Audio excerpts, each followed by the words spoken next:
This is a story time about when my house got shut up and my boyfriend, my mama boyfriend, ended up getting locked up. So the way the house was made, I had a room all the way in the back of the house. And it's nighttime, y'all. It's like maybe 1 a.m. I don't know, but it was real late. Everybody was laying down. And I started hearing footsteps like by my window. But sometimes I just be hearing stuff, so I didn't know if I was really hearing footsteps for real. Y'all know how it be. So I'm tapping on my boyfriend, waking him up. I'm like, you hear that? Like, make sure I'm not tripping. But as I'm looking out the window, we don't see nobody. But at the same time, it's dark as hell. So I don't see nobody. I don't really hear nothing no more. So I just lay it down and play it no mind. Next thing I know, I hear gunshots. Like, they sound close as hell. I'm like, what the hell going on? And y'all, they let this motherfucker out like, pow, pow, pow, pow. Like, it's non-stop. Like, that motherfucker had to have a switch on it or something. Like, them bullets were non-stop. So I get up to go talk to my mom and my sister, and I'm like, y'all hear that shit? Like, what the hell? It's crazy out here right now. What's going on? So as I'm walking in the living room, because I got to go through the kitchen and the living room to get to the rest of the house. So I'm walking through there. It's powdery as hell, like dusty as fuck. So I eventually realized, like, these bullets coming through this motherfucker. They shooting at this house. So I immediately get down. I run back in my room to my boyfriend, like, they shooting in here, like this shit is coming through here. So I ended up y'all, I'm on the floor going to the front towards my mama and my sisters them. So we all low and shit on the floor and stuff, like confused as hell. My dog run past me under my motherfucking bed. Her ass done pee and shit everywhere. She scared as fuck. Like, what the fuck? This is ghetto. So eventually the shooting stopped and we hear the car pull off. So everybody, me in the living room, we looking around, shit, y'all, it's bullet holes everywhere. I'm talking about big as fuck. Like, they was this big. Like, what the fuck? They was shooting to kill. The way our house sit up though, it's like it sit up high, like on a hill kinda. So you would have to literally be shooting at a specific angle to really, do something. So the bullets was kinda high. So I don't know what I'm trying to say, but luckily they wasn't low enough to really hit nobody. But the whole living room, the front door, I think it was some in my sister's room because her room was in the front. All that shit was shot up. So all this, we just in the living room confused as hell. Like, what the fuck is going on? Who could possibly be shooting our house up? Then it's like 2 a.m. Like, what the hell? We looking at my mom boyfriend like, nigga, do you got ops? Like, what's going on? Like, so of course we eventually called the police. The police pull up. They asking the same thing, like, do y'all have problems with anybody? Do y'all know who could have done this? And we just literally like, no, like, honey, we ain't with that. So they asked for everybody's names in the house. This what we should have knew something was up. Like, what the fuck? Why y'all asking for people's names? And at this time, my boyfriend and my mom boyfriend, they wasn't even in the living room. So they end up searching the house, looking around the house, and they get everybody's names. Honey, they go run our names for whatever reason. And my boyfriend, they had warrants. So they lock them up. Now we looking even more shitty, baby. It's the middle of the night. Our house just got shot up. Y'all just took the man out this motherfucker. It ain't nothing but me, my mama, and my 2 little sisters. So, like, what the fuck? Like, when did they come back? So, mind y'all, while all this shooting happening, our next door neighbors, it's some young niggas that stayed over there that used to do what they do. They running out the back. We ain't even paying this no mind at the time. So, come to find out, they was supposed to be shooting at them, because our houses, they look alike. Like, they literally right next to each other, and both of them white. They shape the same. They look alike. So our neighbors had ended up getting into it with some people at the club that night, and they followed them home. So they turned in quick, I guess, or whatever. So whole time they thinking our house is their house. So that explains. So these pussy ass nigga, they running out the bed. I'm like, now that we putting 2 and 2 together, like, y'all scary ass nigga, like, why the fuck y'all want shooting back? Y'all running and shit. So them niggas ended up laying low for, like, we didn't see them for maybe a week or 2. Then they eventually came back home, honey. And the morning that they came home, this girl pulled up over there and rammed her motherfucking car into their house. Honey, one of them had done gave her trichomonia, whatever it's called, you know, that STD with the, I don't know, but that he gave her trichomonia, honey. She came over there with the shit. She ran that motherfucking car through that house. She tried to hit his ass. Y'all, it went down. But that what happened. My cousin got married and had a wedding inside my grandma's house. We're gonna call this cousin Face, because this the one who slept with my mama ex-fiance. Calling us all week saying that they wanted the kids to wear black and white because they were gonna be the flower girl. Walked in my grandma's house. Why they had my grandma's house set up like a wedding? Once again, my grandma's house is not that big, baby. 3-bedroom, 1.5 bath. They had like the tissue paper, like the party tissue paper going outside my grandma's walls. I remember her wedding colors was gold, white, burgundy, and hunter green. Why they had the dining room set up like a reception? They had the tablecloths. They had the little champagne glasses. They even had a wedding cake. I might tell you a joke, but I never tell you a lie. My cousin had on a wedding gown, and her man she was about to get married to had on a tuxedo. The lady who was marrying them from the courthouse, couldn't even believe it. She wanted to laugh so bad. Like, my grandma looked at that lady and said, "Ma'am, I know you ain't never seen nothing like this before." My granddad said, "I don't know how long y'all gonna be doing this shit, but you better hurry up and put my chair back or everybody finna get out." My kids, with that little basket with the flower, went down my grandma's hallway, throwing the flowers out. Now, my grandma don't know what's going on. She picking the flowers out the flower. They even had the little speaker playing music. I got to call my grandma. I'm gonna call my grandma and put her on speakerphone, baby, let you know it ain't. So they had centerpiece. Baby, why my cousin went to go change into her reception dress and they did a dance.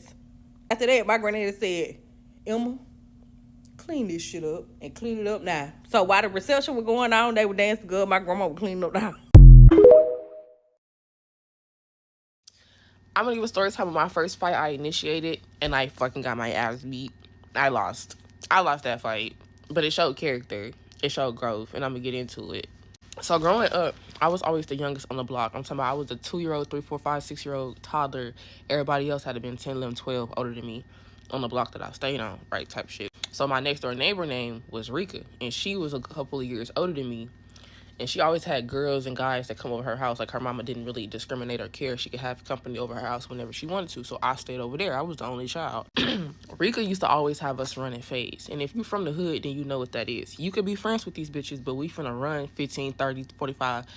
We used to train each other to get our hands where it was at. But Rika was kind of like the head honcho of the whole clique. It had been like 5 or 6 girls. We would just sit in a circle and hit. And not like, you know, like how they say gangs jump in. No, we was just fighting one person and seeing where our hands was at and toughening our, you know, sharpening our tools type shit. That's how I grew up in the hood. I don't know what the fuck that was, but that's just the cards I was dealt in life. So I'm 4, 5 years old fighting with 10, 11-year-olds, and we squabbling for real. Like, we really thumping, because they been doing this for 5, 6 years before me. I'm just new to this, not true to this. You see what I'm saying? So Rika always used to, now mind you, Rika was the oldest one, Rika was the biggest one. I was like a little girl, but she always wanted to hit with me. She never wanted to fight with the bitches that could bang with her. Sometimes she did, but she always wanted to sharpen my tools. And I felt like at the time, even at 5 years old, this bitch she knew she could beat me up type shit. And I got tired of getting beat up. I wouldn't consider that a fade. I figured that we squabbling just to sharpen each other's tools. I'm gonna get into the fade and what happened. One day I'm at Rika's house and she with this boy and she want to line it up. I'm like, I'm not fighting you because we sitting up here this is me, Rika, and a boy sitting in her house, watching TV, chilling, kicking it. I didn't want to squabble, and I felt like at 5, this bitch only wanted to squabble me to try to impress this boy, and I knew she was going to beat me up, and he was going to laugh at me, all this other stuff, and I didn't want to deal with that at 5. So I'm sitting on a couch, Rika and the boy sitting on the floor in front of the TV. Something in my head say, sneak this hoe. Like, just sneak her and give everything that I got, because I'm tired of this. I'm so tired of this. I'm tired of getting beat up, okay? So she's sitting with the boy after she was popping it, like, oh, you don't want to fight? You don't want to fight? Oh, okay. Da-da-da. So I was like, all right. I literally jumped off the couch and straight booyaka. I grabbed her head and I threw it into the ground. I'm booyaka, booyaka, booyaka, booyaka, booyaka. Now, mind you, she's bigger than me, like I said. I booyaka'd her for like 5 seconds before she flipped me and put my head into her carpet and scratched the shit out of my face and beat my head into the thing so hard. Like, she tore my ass the fuck up. I was beat the fuck up. I was beat the fuck up so bad, I ran home crying. Like, that, I ran out her house. My house was next door, so it wasn't that far. I ran out the house. It had been nighttime, like 10 o'clock at night. Ran home crying. Mom, she beat me up. Mom, she beat me up. I ain't tell my mama I stole off on her. I was a lying heifer. So she beat me up. Oh my God, look at my face, Mom. Look at everything. She beat me up. So my mama, she like that. She go to her mama. Yo, daughter, goddamn, putting her hands on my daughter. Woody, woody, woody, woody, woody. You see my motherfucker daughter face is red. See, now I was a little light skin. She red as fuck. Woody, woody, woody. Your daughter old as fuck. She know better than to be goddamn putting her hands on my motherfucking daughter. Woody, woody, woody. So then she go tell Rika mama what happened. So Rika mama beat the fuck out of Rika. Like, bow, bow. I'm sitting there just happy as fuck. Woody, woody, woody, woody, woody. You know what I'm saying? But the little boy had ended up leaving, and the next day that he came back, he ended up telling Rika's mama that I ran up first and I stole off. So Rika mama put me to the side and was like the next day, or like after she whooped Rika already, and was like, so you hit my daughter first? And I said, yeah. And she was like, so why didn't you say that last night? Because I wouldn't have whooped my daughter. And so then her mama called Rika outside, like on the porch, and I was standing out there, and she was like, Rika, I apologize for whooping your ass, but you know better than to do that again. If you don't want to get hit, don't hit nobody. And I never explained to them, like, we keep running fades and I'm tired of losing, but I got checked by Rika's mama because she was like, my daughter defended herself. I shouldn't have even whooped her, and she apologized. So now Rika back on the bully. She like, yeah, because this is explaining. So it was like 4 houses on one road on the road. So, and I said at the end of the road, Rika stay here, some other kids stay right here, and then some other kids stay right here. And I really couldn't walk in the street at the time because, again, I'm 5. So I would walk through the grass of Rika's house to get to the other kid's house. So after that situation, Rika was like, you can't walk through my yard. You walk through my yard, that's another fade. And I already knew I was going to lose. I've been losing this whole fucking time. I just lost when I stole off from the bitch. So I was scared. I was like, I can't. She won't let me walk through her yard. I can't. Like, if she said if I walk through her yard, I'm going to get jumped by the girls and her. Like, I was traumatized. You know what I'm saying? That probably been the weakest point of my life. Of just being terrified of bitches and getting beat the fuck up at 5. That was it on the block. Yeah. Part 11 of a hoe pulling up to my apartment asking where I'm in it. So I open up the door and I'm like, who is you? Because I'm finna direct her to whatever house she looking for, because clearly you at the wrong house at 4 o'clock in the morning. So then she asking, hey, is Rashad here? So I'm like, who is you? I ask again. This girl proceeds to tell me, with a baby on her hip at 4 o'clock in the fucking morning, that she is Rashad's baby mama. Then she go to ask, hey, can I come in and we talk? I tell her no, because I'm finna get ready for work. I tell her, you can leave your number, and here go my number, like, expect a call from this phone number, but you got to go because I got to get ready for work. So instantly, I close the door and I look outside the window, because you're not finna snake me when I come down these damn stairs. I look at her and make sure she leave, and I notice when she pulling off, this the same motherfucking car that was at the truck stop that boxed me in. So I go in there, I get ready for work. I make it to work by 5 o'clock, and she called me at like 5:45. But before she had called me, I had went on my Instagram, the one she had texted me on, and I matched the numbers, and it's the same person. So, this is the Kiki bitch. Like she said in this shit right here, the bitch had been fucking watching me, been knew about me, all of that. So we get on the phone, we start talking. So I asked her instantly, how the fuck you knew, like, where I stay, all of that? Like, what made you pull up to my fucking apartment? She telling me, like, she wasn't on none of that. That's why she brought her baby. Bitch, you don't know what type of person I am. You don't know what I'm really bound to do. Why would you pull up with your baby on your hip like that at 4 o'clock in the morning? Then we proceed to keep talking, and she telling me that she live 4 hours away from me. So you ain't got no sleep at all.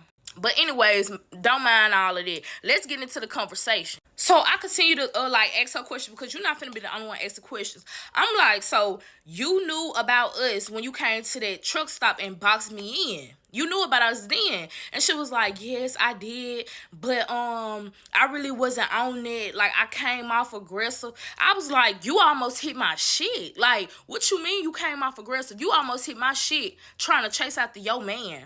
She was like, every time we went out of town, she was there. She was like, she would catch him out of town and she would pull up. So the girls that was at the hotel that was mugging us and shit, them was her homegirls and her fucking cousins, giving her like the heads up of which fucking door we was coming out of. Well, which room we was coming out of. So I'm asking her like, damn, like, why the fuck you just ain't leave this man alone? Cause she telling me like I'm not the only bitch he fuck with. So I'm asking her like, why you just won't leave Rashad alone? Like, what is it about this man? Because I know he passing out money. Is it the money? She like, no, it's not that. She had been talking to Rashad ever since he was 16. She was like, at first her family didn't allow it. His family didn't allow it. Like, she finally got them on the side. Like, she worked hard for her relationship. So I'm just listening to her like, why the fuck her family didn't like each other? Like, I'm thinking like the family just didn't like her and her family just didn't like him. No. They didn't like the situation between them because she met him at 16. They started dating. Her ass was 12 years old. So in my head, I'm already thinking like, oh, this why this bitch so cuckoo over him. Like, you young as hell. This why your ass running around behind this man. Because at the time, Rashad ass was 25. And the girl that's stalking me, his girlfriend, she's 20 because she haven't turned 21 yet. So this is why you running around and chasing behind this man like that. So then I go to ask her, like, how did you first find out about me?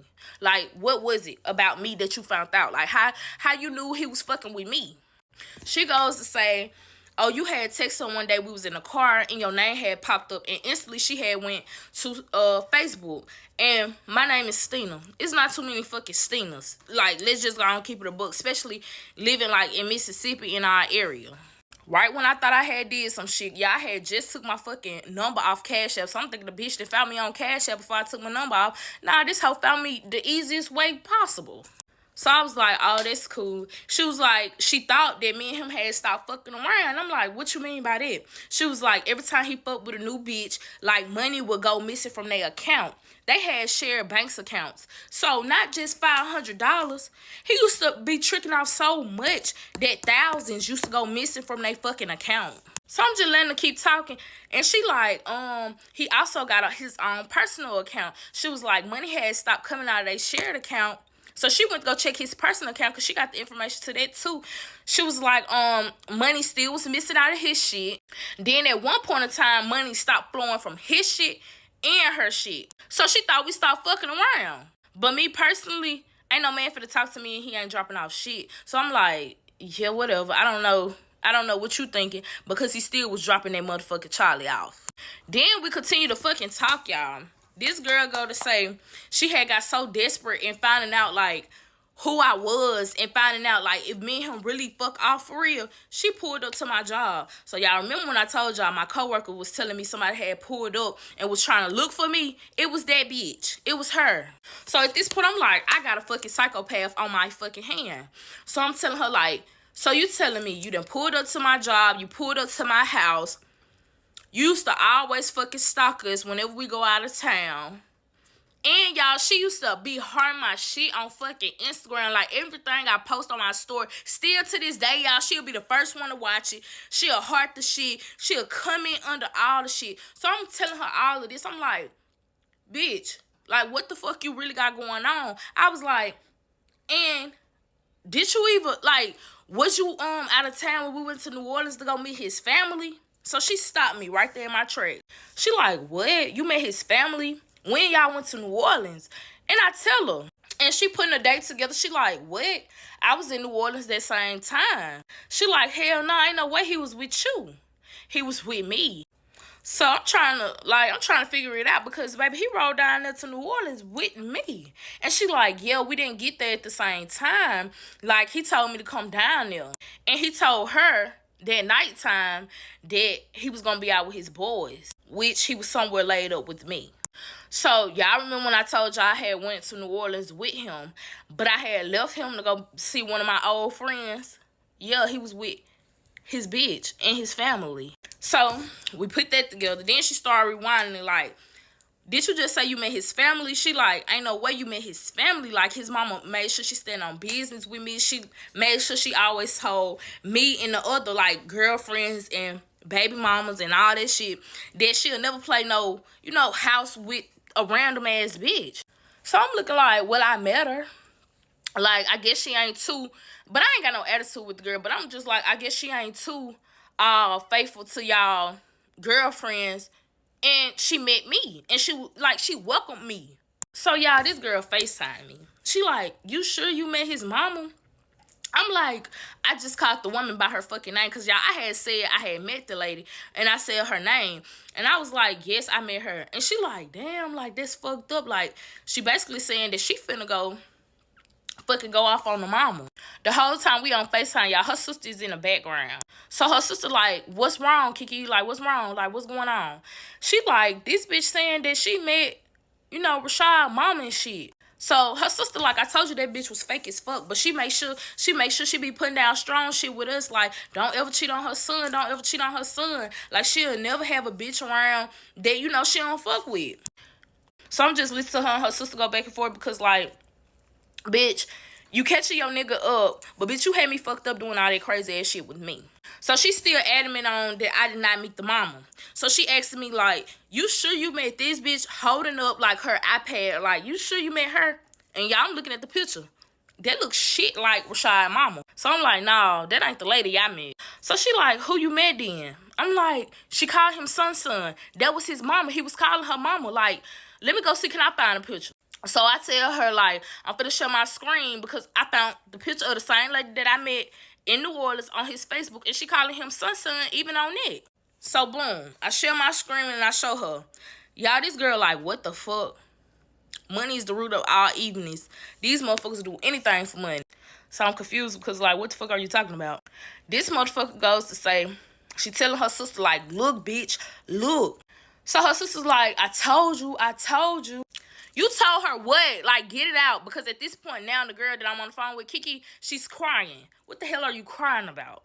Come to find out, y'all, the lady that I had fucking met was Kiki fucking mama. Rashad had paid Kiki mama to pretend that she was his fucking mom so she could show to me. But the thing is, Kiki didn't even know her mama was fucking in New Orleans. So I'm confused because your mama got paid to play like she was somebody else's mom.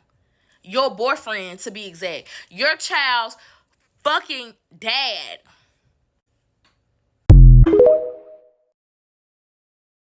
Okay, y'all, let's go and get into it.